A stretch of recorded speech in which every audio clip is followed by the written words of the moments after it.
Salut à tous et bienvenue dans la 7ème vidéo de l'équipe Raka Team pour la Game Jam. Alors on va vous présenter ce qu'on a fait les 2 dernières heures. Alors bon, déjà on s'est rassuré au niveau du GD, voilà. on est en train de vérifier que tout fonctionne bien au niveau... Et puis c'est bien parce qu'on peut commencer en fait finalement à faire des tests en live voilà. grâce au prototype. Voilà, donc là on est en train de monter de plus en plus un proto qui est, je dirais, déjà optimisé, c'est ce que j'essaie de faire au max, au mieux.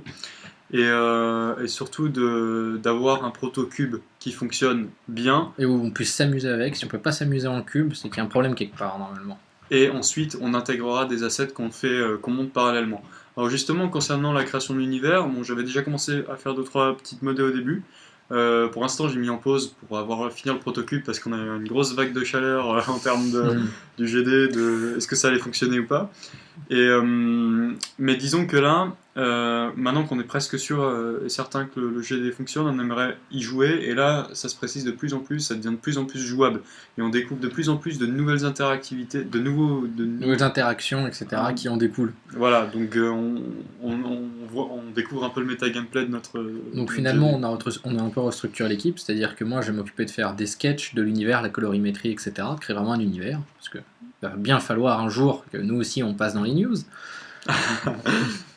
Concrètement, on avait commencé, on a globalement une idée de ce qu'on veut faire en termes visuels, mais on n'a pas encore mis sur papier, et c'est toujours bien d'avoir des références comme les autres équipes le font aussi. Mais nous, ce qui nous intéressait vraiment, et ce qui nous faisait surtout flipper, c'était vraiment que le GD fonctionne, donc on s'est axé là-dessus. Donc justement, on peut vous montrer un peu l'avancée du proto. Alors bon, il y a certaines choses qui sont pas visibles, même beaucoup de choses qui sont pas visibles de par la restructuration de certaines choses, mais là, de ce qu'a majoritairement changé dans le proto, c'est déjà ce petit temps d'attente qui est pas normal. Je pense que c'est dû à l'affichage des gizmos que j'ai laissé à cet endroit-là.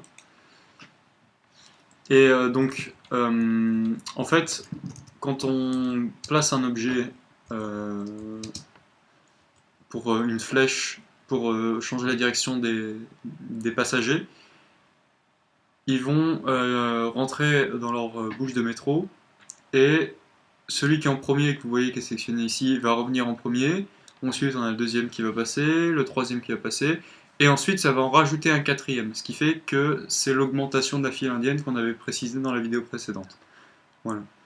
Donc là, ça va le faire indéfiniment, et justement, c'est là où ça va être intéressant, c'est qu'on va pouvoir, dans un algo, décider d'un certain nombre de cubes qu'on veut qui soient passés, d'un certain nombre de personnages qui passent, pour pouvoir à ce moment-là déclencher d'autres personnages dans les différentes autres zones de spawn, pour pouvoir vraiment avoir le gameplay final, qui est le fait de diriger des personnages dans leur bouche de métro respective.